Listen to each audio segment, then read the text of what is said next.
Assalamualaikum warahmatullahi wabarakatuh. Nama saya Andreas Aprilian dari kelas TI 5A STIMIK Sumedang dengan NIM A2 18 00019 akan memaparkan rangkuman jurnal tentang metode Agile.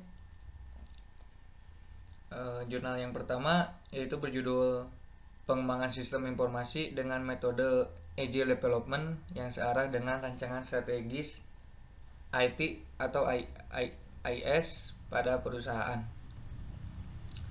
Jurnal ini membahas perkembangan teknologi informasi di dalam industri restoran. Juga sangat dibutuhkan untuk menunjang penyempurnaan kegiatan operasional organisasi. Dalam industri restoran sangat memungkinkan menggunakan penerapan Agile Development dikarenakan tingkat adaptasi pengguna sangatlah kurang, sedangkan brand image organisasi sangatlah penting bagi organisasi di industri ini. Maka pada saat implementasi rencana strategis SI atau TI harus dapat dipastikan tidak ada bugs, error maupun kendala teknis lainnya yang dapat mengganggu kegiatan operasional di restoran maupun kecepatan layanan kepada pelanggan. Di sini metodenya, namun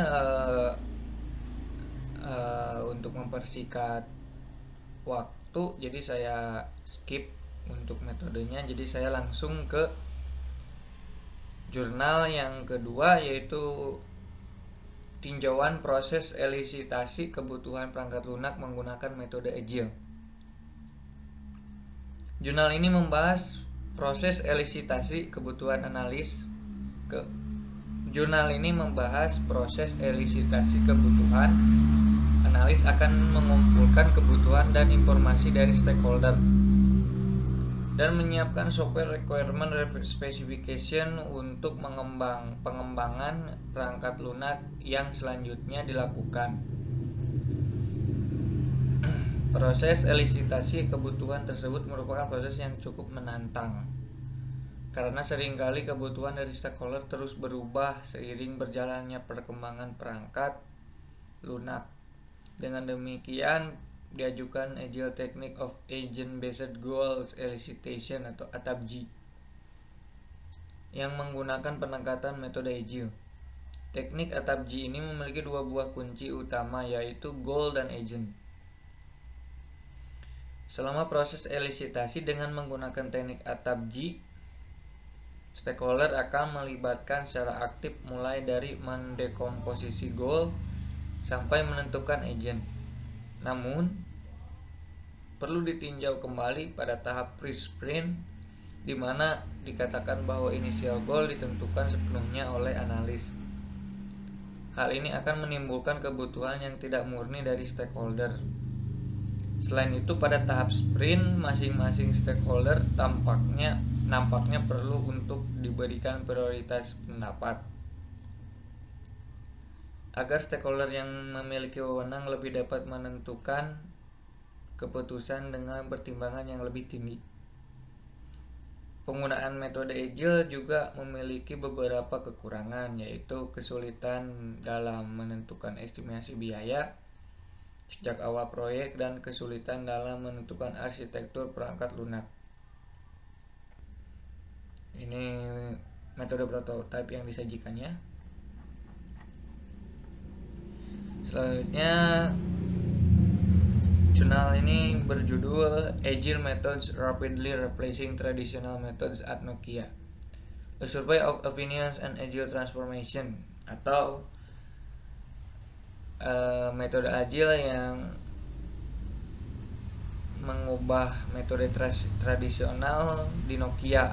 Survei dari beberapa pendapat untuk Agile, transformasi Agile. Jurnal ini membahas konteks banyak organisasi telah memulai menerapkan metode Agile, tetapi sejauh ini hanya ada beberapa studi tentang transformasi di seluruh organisasi.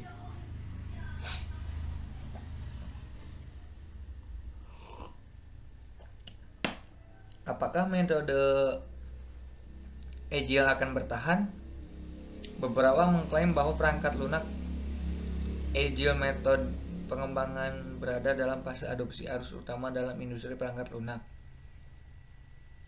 Sementara yang lain berharap bahwa itu hanya iseng saja. Asumsinya di sini adalah bahwa jika Agile tidak akan memberikan peningkatan yang nyata, mengadopsi akan bersemangat pada awalnya, tetapi menjadi pesimis setelah mempraktikannya. Tujuan: meskipun semakin banyak bukti anekdot tentang keberhasilan metode Agile di berbagai macam pengaturan perkembangan kehidupan nyata yang berbeda-beda, studi ilmiah tetap langka. Bahkan lebih sedikit yang diketahui tentang persepsi dampak transformasi Agile saat diterapkan di perangkat lunak yang sangat besar lingkungan pengembangannya. Dan apakah metode Agile akan tetap bertahan? Penelitian ini bertujuan untuk mengisi celah tersebut dengan memberikan bukti dari transformasi Agile skala besar dalam Nokia. Ya, sebelumnya perlu kita ketahui bahwa metode Agile kurang pas diterapkan di proyek yang berskala besar ya. Namun di sini jurnal ini akan memberikan bukti dari transformasi Agile ke proyek yang berskala besar dalam Nokia. Sedangkan kami belum mengkonfirmasi temuan ini dengan data kuantitatif yang solid. Kami yakin bahwa persepsi dampak sudah menunjukkan arah dampak transformasi Agile skala besar. Metode pengumpulan data dilakukan dengan menggunakan kuesioner. Populasi penelitian berisi lebih dari 100 responden di 7 negara berbeda-beda di Eropa, Amerika Utara, dan Asia. Hasil menunjukkan bahwa sebagian besar responden setuju pada semua akun dengan memanfaatkan yang diklaim secara umum dari metode Agile. Manfaat tersebut antara lain kepuasan yang lebih tinggi, perasaan efektif, meningkatkan kualitas dan transparansi, peningkatan otonomi dan kebahagiaan, dan deteksi dini kecacatan. Akhirnya 60% responden tidak ingin kembali ke cara kerja lama. Kesimpulannya, sementara persepsi dampak metode Agile sebagian besar positif, beberapa area tantangan ditemukan, namun berdasarkan studi ini metode Agile akan tetap ada. Jadi kesimpulan pada jurnal ini, metode Agile akan tetap ada di proyek yang besar seperti Nokia. Kesimpulan dari 10 jurnal di atas yaitu Agile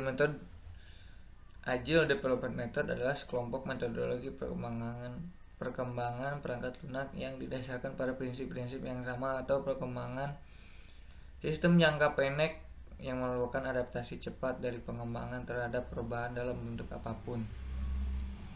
Agile memiliki pengertian bersifat cepat, ringan, bebas bergerak, dan waspada, sehingga saat membuat perangkat lunak dengan menggunakan Agile Development Method diperlukan inovasi dan responsibility yang baik antara tim pengembang dan klien agar kualitas dari perangkat lunak yang dihasilkan bagus dan kelincahan dari tim seimbang. Sesuai dengan artinya, Agile memiliki arti gesit dan tangkas. Sesuai dengan namanya, metode Agile ini memiliki sifat gesit, cepat, tetapi tangkas. Metode Agile ini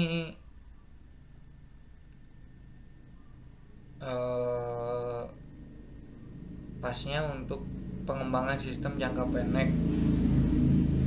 atau yang berskala kecil ya.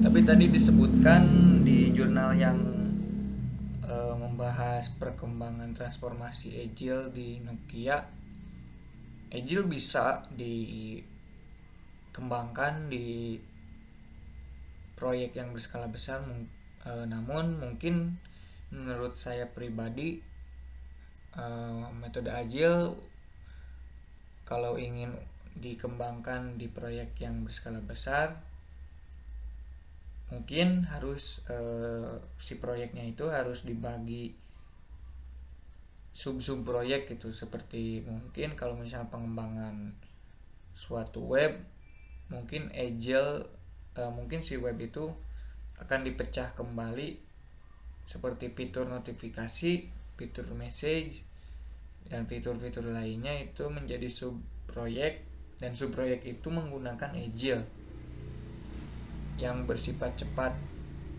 dan lincah.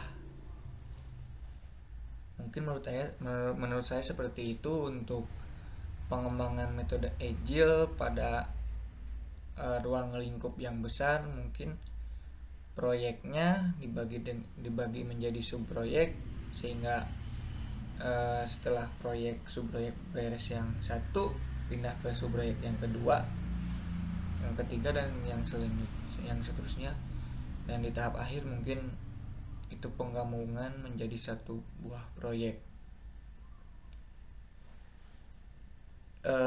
Saya mengambil dari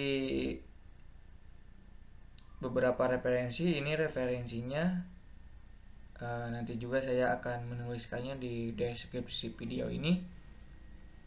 Mungkin sekian, mohon maaf apabila ada kekurangan kata-kata dan kelebihannya. Untuk perhatian dan waktunya saya ucapkan terima kasih. Sehat selalu untuk kalian semua. Jangan lupa subscribe. Wabillahi taufiq wal hidayah. Wassalamualaikum warahmatullahi wabarakatuh.